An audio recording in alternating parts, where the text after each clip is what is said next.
Oke, siap ya.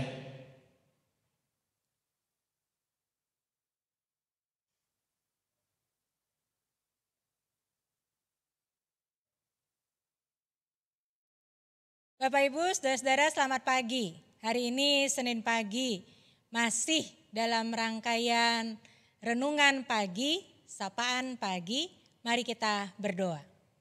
Tuhan, kami mengucap syukur pagi hari yang baru yang Tuhan anugerahkan buat kami. Saat ini kami mau belajar lagi dari firman Tuhan. Dalam nama Tuhan Yesus kami memohon Tuhan memberkati kami. Amin. Ya Bapak Ibu saudara-saudara, hari ini saya mengajak kita melihat apa yang harusnya terjadi di antara sesama saudara kita.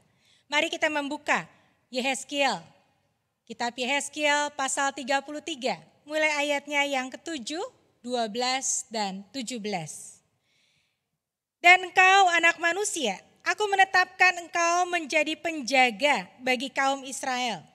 Bila mana engkau mendengar sesuatu firman daripadaku, peringatkanlah mereka demi namaku. Ayat 12.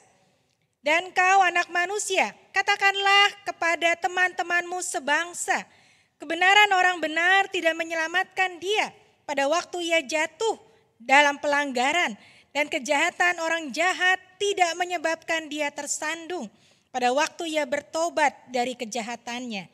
Dan orang benar tidak dapat hidup karena kebenarannya pada waktu ia berbuat dosa. Ayat 17. Tetapi teman-temanmu sebangsa berkata, tindakan Tuhan tidak tepat, padahal tindakan mereka yang tidak tepat. Ya Bapak Ibu saudara-saudara, di antara sesama saudara kita saling menjaga. Apa buktinya kita menjaga? Yang pertama, yang hari ini kita mau sama-sama belajar adalah kita menegur, tidak membiarkan. Yehezkiel diangkat atau dipilih Tuhan, disuruh Tuhan untuk menjadi penjaga bagi Israel. Menjadi penjaga apa yang harus dia lakukan? Memperingatkan, menegur teman-teman sebangsanya. Ayatnya yang ke-12 tadi mengatakan bagaimana dia harus terus memberi peringatan, menegur tentang teman-teman sebangsanya.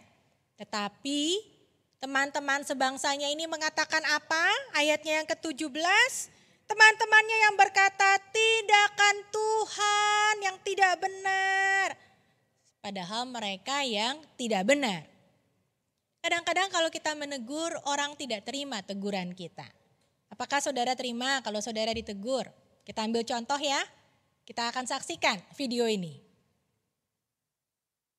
Apa adanya, bukan ada apanya. Bolehkah anak itu dilihat dia sebagaimana adanya, sebagaimana Tuhan menciptakan dia. Dia diberi kemampuan-kemampuan, dia juga diberikan ketidakmampuan. Jadi jangan membandingkan anak yang satu dengan yang lain. Jangan bandingkan anak dengan kakaknya atau dengan adiknya. Biasanya orang tua memiliki harapan yang sama, rata semua anak. Anda tidak boleh memperlakukan seperti itu. Kalau Anda melihat anak itu kertas putih yang kosong, Anda bisa menuliskan yang sama. Berarti 3 anak yang akan sama dong. Karena kertas putih tinggal ditulis. Anak Anda itu bukan kertas putih. Anak Anda tuh kertas berwarna. Dia punya warna masing-masing. Anak itu kertas yang berbeda-beda. Ada yang HVS, ada yang kertas karton, ada yang kertas yang tipis seperti tisu.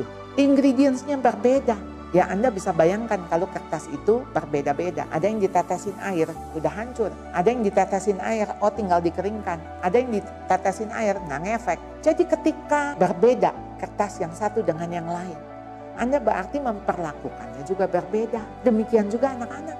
Jadi ketika anak-anak ini bahkan sudah membawa robekan-robekan di kertas. Karena anak-anak kita juga cacat, nggak ada orang sempurna. Dia sudah membawa bawaan-bawaan yang tidak sempurna. Jangan mengharapkan jadi sempurna. Pakailah melalui ketidaksempurnaan itu. Pasti ada satu keunikan tersendiri. Karena segala sesuatu nggak kita pandang sebagai sisi negatif saja. Di balik sisi negatif pasti ada yang positif. Jadi marilah kita lihat yang positifnya. Jadi tergantung nanti dia akan jadi apa. pasti Tuhan punya tujuan. Jadi dia diberi kemampuan karena ada tujuan. Diberi ketidakmampuan karena itu tidak diperlukan untuk tujuan itu. Jadi kita orang tua tidak perlu punya harapan bahwa anak serba bisa. Anak mampu segalanya. Anak harus bisa. Tidak perlu. Kita juga orang tua gak bisa semuanya bisa. Kenapa jadi kita nuntut anak harus bisa?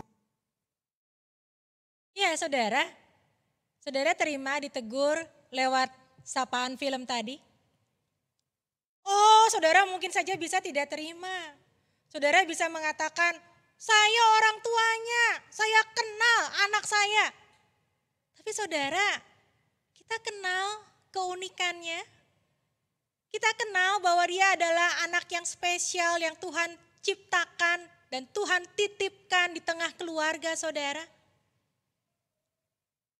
Hari ini kita mau belajar, justru teguran itu berguna untuk menjaga anak saudara, menjaga keluarga saudara. Tiap orang perlu mengalami ditegur. Kadang-kadang ditegur itu kita nggak terima. Tapi persoalannya orang yang menegur itu punya itikat baik. Tidak pernah menegur dengan tujuan yang jelek. Justru karena dia sayang, karena dia mengasihi dan peduli. Dia ingin saudara, dia ingin kita yang ditegur ini berubah menjadi lebih baik. Tuhan juga punya cara yang sama. Dia bisa menegur kita dengan memakai Nabi Yehezkiel untuk orang-orang pada masa itu di Israel. Dia bisa memakai setiap kita untuk saling memperingatkan satu dengan yang lain. Tuhan menegur kita dengan berbagai cara, juga lewat informasi tadi. Kita sebagai orang tua ditegur. Kita diingatkan bahwa setiap anak spesial di mata Tuhan. Tuhan punya tujuan, Tuhan punya rencana. Kalau anak diberi ketidakmampuan karena memang itu bukan hal yang berguna. Tapi anak diberi kemampuan karena itu sesuai dengan tujuan. Saudara, mari kita melihat diri kita. Apakah kita juga terbuka untuk rencana Tuhan? Apakah kita menjadi orang yang mau dievaluasi, ditegur oleh Tuhan? Ketika Tuhan menegur kita, sama seperti Tuhan menegur bangsa Israel, Tuhan mau rencananya yang agung. Tuhan mau keselamatan, itu yang terjadi dalam hidup bangsa Israel. Tuhan menegur kita karena Tuhan mau menyelamatkan kita. Kalau saya melalui tayangan hari ini mengingatkan kita Bapak Ibu, ya, kita masing-masing diajak untuk hidup dalam keselamatan. Ketika kita mau saling memperhatikan teguran. Mari kita saling menjaga. Saling memberi telinga untuk ditegur, ya. Saling memperhatikan apa yang menjadi peringatan atau teguran. Karena Tuhan sedang berbicara supaya kita selamat lewat teguran, lewat peringatan. Mari kita berdoa. Tuhan, selidikilah kami, apakah kami punya hati yang terbuka, telinga yang peka, mau mendengar teguran Tuhan. Teguran itu bisa datang dari saudara-saudara kami. Teguran itu bisa datang dari peristiwa yang menyakitkan, peristiwa yang tidak kami harapkan. Teguran itu bisa datang melalui segala cara. Karena Engkau mengasihi kami. Tuhan mau kami hidup dalam rencana keselamatan-Mu. Mampukan kami hidup untuk terus saling menjaga di tengah-tengah persaudaraan. Di rumah kami, di seluruh keluarga besar kami, di dalam persekutuan kami di gereja, maupun juga di komunitas kami di tengah masyarakat luas. Pimpin kami ya Tuhan, beri kami Roh-Mu yang kudus untuk mau dengar-dengaran dan peka pada teguran Tuhan. Terima kasih ya Tuhan, Engkau begitu mengasihi kami. Dalam nama Tuhan Yesus kami berdoa. Amin. Ya Bapak Ibu, saudara-saudara, selamat memasuki minggu yang baru. Selamat selalu mengalami kasih sayang Tuhan lewat teguran, peringatan dari saudara kita, dari sesama kita. Mari kita saling menjaga. Tuhan memberkati kita semua. Amin.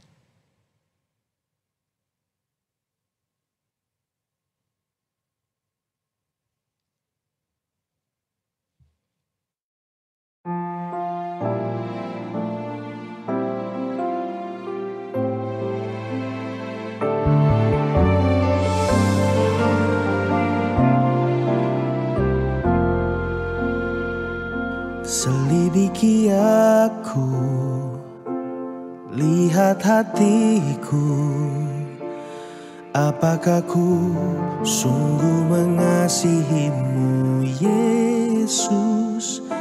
Kau yang Maha tahu dan menilai hidupku, tak ada yang tersembunyi bagimu.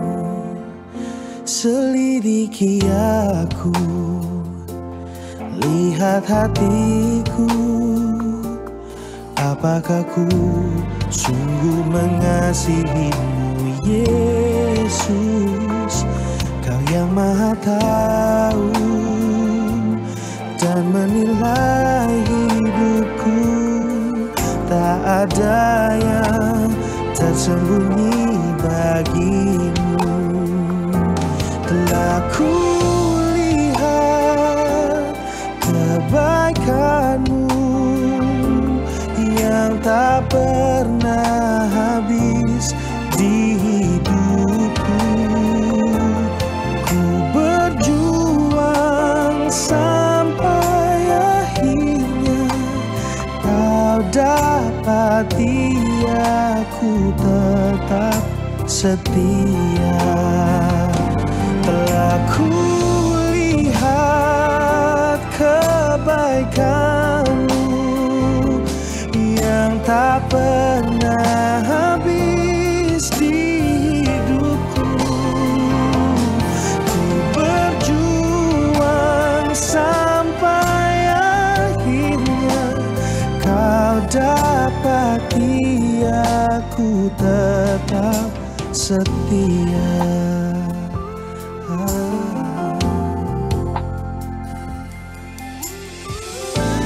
Dan bila saatnya kau datang menjemputku dalam terangmu, kau kan dapatiku setia lakukan firman-Mu.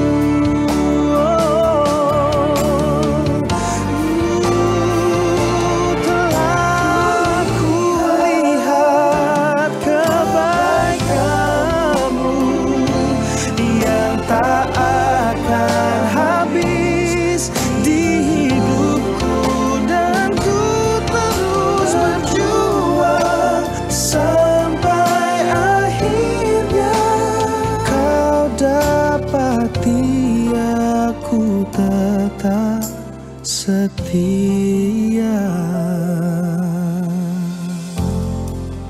Bapa,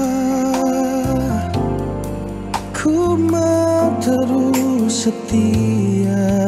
Ajarku untuk ikut, ku mau terus setia.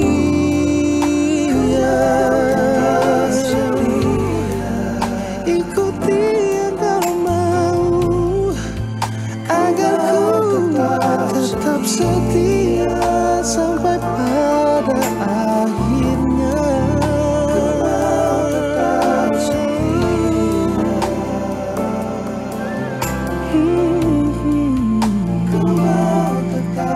Bapa, ajarku untuk tetap setia, tetap setia.